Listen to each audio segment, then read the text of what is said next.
अस्सलाम वालेकुम, I am doctor Kiran Usman. I am consultant obstetrician and gynaecologist, infertility and IVF consultant, gender selection specialist. आज हम बात करेंगे कि बहुत से मेल पार्टनर्स आकर क्वेश्चन करते हैं कि क्या अगर ज़ीरो स्पर्म काउंट हो तो उसके साथ प्रेगनेंसी पॉसिबल है। सो आई थॉट आज इसके बारे में डिस्कशन की जाए।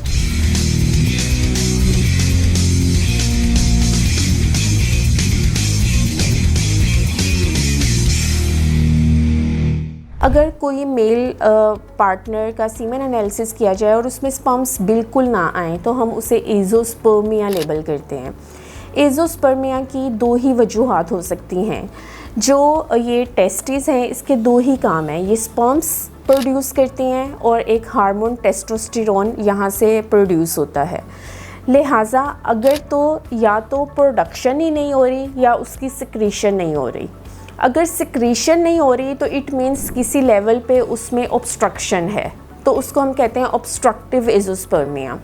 लेकिन अगर कोई ऑब्स्ट्रक्शन नहीं है और अंदर वो हार्मोन जो कि इसकी प्रोडक्शन के लिए रिक्वायर्ड है, जो कि ब्रेन से आता है, जिसे FSH कहते हैं, अगर तो वो कम बन रहा है या उसका कोई प्रॉब्लम है तो उसकी वजह से अगर एज़ोस्पर्मिया का प्रॉब्लम हो रहा है तो हम उसे नॉन ऑब्स्ट्रक्टिव एज़ोस्पर्मिया कहते हैं। अब इन दोनों को हम मैनेज कैसे कर सकते हैं? जो कि ऑब्स्ट्रक्टिव एज़ोस्पर्मिया के पेशेंट्स होते हैं ना, इसका मतलब ये है कि जस्ट बाहर स्पर्म्स नहीं आ रहे लेकिन फैक्ट्री में प्रोड्यूस हो रहे हैं। तो इसके लिए हम लोग टेस्टिकुलर बायोप्सी करते हैं टीज़ा के नेम से, जो कि एक बारीक सी नीडल होती है। उसकी मदद से हम लोग डायरेक्टली वहाँ से स्पर्म्स को एस्पिरेट कर लेते हैं और माइक्रोस्कोप में देख लेते हैं और उससे प्रेगनेंसी पॉसिबल होती है। लेकिन इन कपल्स की फिर हम लोग IVF या उसमें एडवांस जो एक मैनेजमेंट है या ट्रीटमेंट है ICSI, वो ही प्लान करते हैं।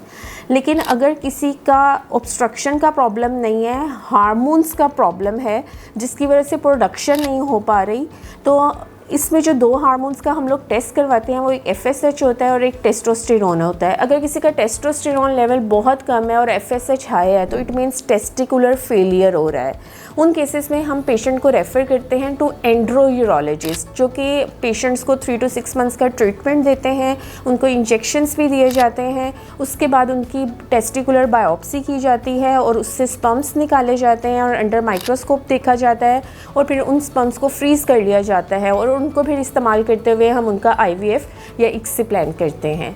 आई होप मेरी ये वीडियो आपके लिए काफ़ी हेल्पफुल साबित होगी। अगर आप मज़ीद इस बारे में कुछ जानना चाहते हैं तो आप कमेंट बॉक्स में कमेंट करें, हम उसका जवाब देने की कोशिश करेंगे।